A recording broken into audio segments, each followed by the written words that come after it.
Hoje eu termino a série Joio e Trigo Não Se Misturam, baseada em Mateus 13, de 24 a 30. Não pode abrir sua Bíblia, Mateus 13, 24 a 30. Os irmãos se lembram muito bem. Desde o início eu disse, o joio é uma planta parecida com o trigo, mas não é trigo. O joio não produz grãos, como o trigo, ele só produz erva e se reproduz pela raiz. Suas raízes são fortes e se entrelaça nas raízes de outras plantas que porventura cresçam junto com ele. De cada broto novo, então vai surgindo, consequentemente, outro pé de joio.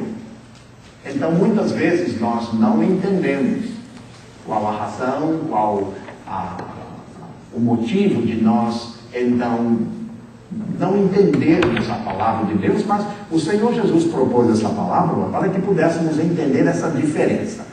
Então, eu disse que o campo é o terreno que recebe a semente, o joio ele é plantado às escondidas, o trigo ele é semeado às claras. Eu disse que o joio cresce verticalmente e o trigo ele vai se abaixando, ele vai se encolhendo à medida que ele cresce, para mostrar para você que quando a pessoa é fiel ao Senhor, quanto mais ele está diante do Senhor, mais humilde ele se sente. E através da nossa humildade que Deus vai falando ao nosso coração.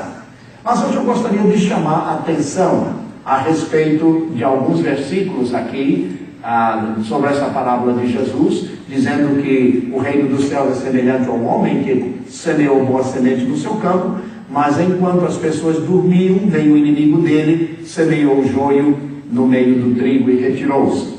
Há muita gente na vida espiritual que anda dormindo, e o tempo está passando, e parece que de alguma maneira a vida espiritual tomou uma anestesia, e a pessoa então está dormindo, o tempo está passando, não está entendendo, não está se posicionando diante de Deus. Sabe, a Bíblia fala através de Paulo, dizendo, desperta tu que dormes, levanta dentre os mortos e Cristo te esclarecerá. Há muitos crentes, a igreja do Senhor em muitos lugares está numa letargia, numa frieza, numa dormência total. Parece que todo mundo se acomodado e se acomodando com tudo. Isso me faz lembrar o que Jesus disse. Porventura, quando o Filho do Homem voltar, será que ele vai achar fé na terra? Será que ele vai encontrar realmente verdadeiros seguidores? Será que ele vai encontrar realmente a sua igreja animada, ativa, alegre, participando? Oh, irmãos, que diferença nós vemos hoje essa igreja, a nossa igreja, outras igrejas, com aquela igreja do primeiro século. Que diferença dos crentes de hoje com os crentes do primeiro século.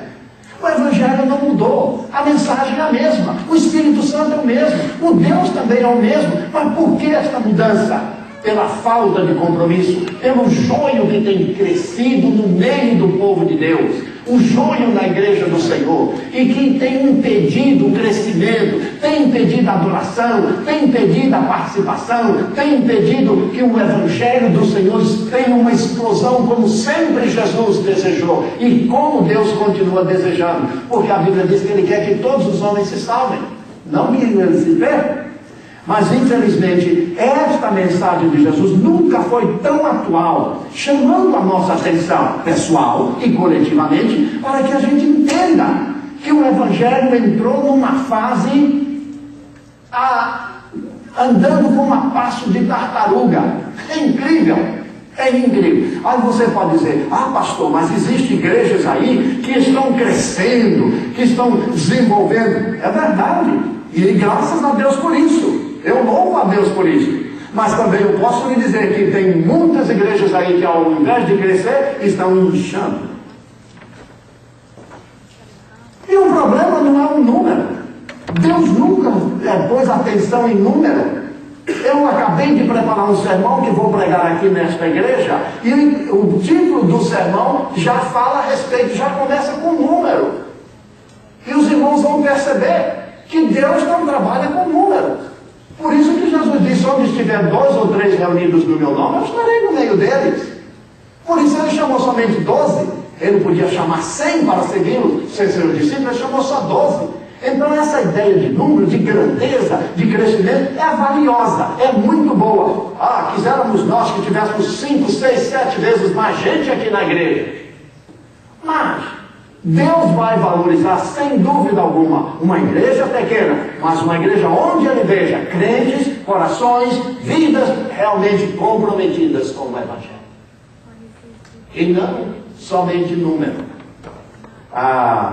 E eu gostaria de chamar a atenção nesses 5 minutos, terminando essa série sobre o joio e o trigo não se misturam, falando sobre o que está aqui nesse texto. Veja bem, primeiro ponto, o joio cresce à sombra do trigo. O trigo cresce por causa do sol. Agora veja bem, que diz o versículo 26. Quando, porém, a erva cresceu e começou a espigar, então apareceu também o joio. O trigo cresce sob o sol. O sol está brilhando. Ele recebe o brilho do sol. E então, os nutrientes da terra fazem com que ele cresça, viçoso, bonito. Mas de repente surge o joio. E esse joio ele cresce à sombra do trigo. Ele já está ali amarrado às raízes. Agora ele está à sombra. Como que usufruindo dos benefícios. Irmãos, muitas vezes, eu acho muito interessante quando, ao longo da minha vida pastoral, tenho percebido isso, muitos crentes querem viver à sombra dos outros crentes. Isto é, não estou falando materialmente falando, estou falando espiritualmente. O irmão ore por mim. Eu preciso de oração. Eu preciso. Eu sei que você precisa de oração e por isso que eu oro por você todos os domingos aqui. Mas você também precisa de oração. Você precisa de orar. De nada vai adiantar eu estar buscando ao Senhor por você, se você não está buscando o Senhor. Há uma busca pessoal e uma busca coletiva.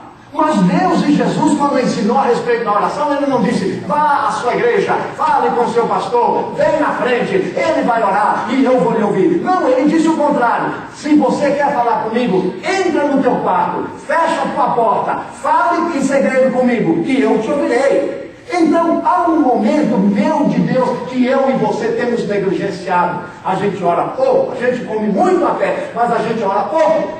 A gente sai muito, mas a gente ora pouco. A gente dirige muito pela cidade, mas a gente ora pouco. A gente trabalha muito, horas extras, mas a gente ora pouco. Então nós oramos, eu e você oramos muito pouco. E não há algo que possa destrancar o coração de Deus. Não existe nada neste mundo que destranca o coração de Deus que não seja a oração. É a oração. Quando uma igreja ora, é uma igreja poderosa. Quando um crente ora, ele é um crente poderoso. A oração. E quanto mais nós oramos, nós deixamos de viver à sombra dos outros, porque nós estamos à sombra de Deus. A Bíblia diz, no Salmo 91, aquele que habita no esconderijo do teu Altíssimo, a sombra do Onipotente descansará. Isso significa que quando eu oro, quando você ora, você entra no esconderijo de Deus. Você entra e você recebe a sombra do Espírito sobre você. E o Espírito envolve a você. E o Espírito vem sobre você e fortalece a sua vida. É o seu momento de oração diante de Deus. O joio, ele cresce, mas fica assim à sombra. Ele quer só receber. Não, faça e seja eu e você, sejamos nós como o trigo que cresce sobre o sol, buscando a luz, buscando a presença de Deus. Ele sabe que sem o sol, ele não pode crescer, ele não pode subsistir sem o sol. A Bíblia diz que Deus é o nosso sol. Então eu tenho que sair fora, eu tenho que ir em busca dele. Você já percebeu quando você planta, põe uma plantinha ali em casa, em determinado lugar, de repente você percebe que a plantinha vai virando. Sabe para que lado ela vira? Para o lado da luz. Onde está a luz? Assim é a minha vida e a sua vida espiritual. Se eu não virar, se eu não estiver dobrado para aquele lado onde está o sol, que trigo serei eu? E então eu vou querer ser como o joio, agir como o joio. Orem por mim. É o crente que a gente chama de crente 6 horas.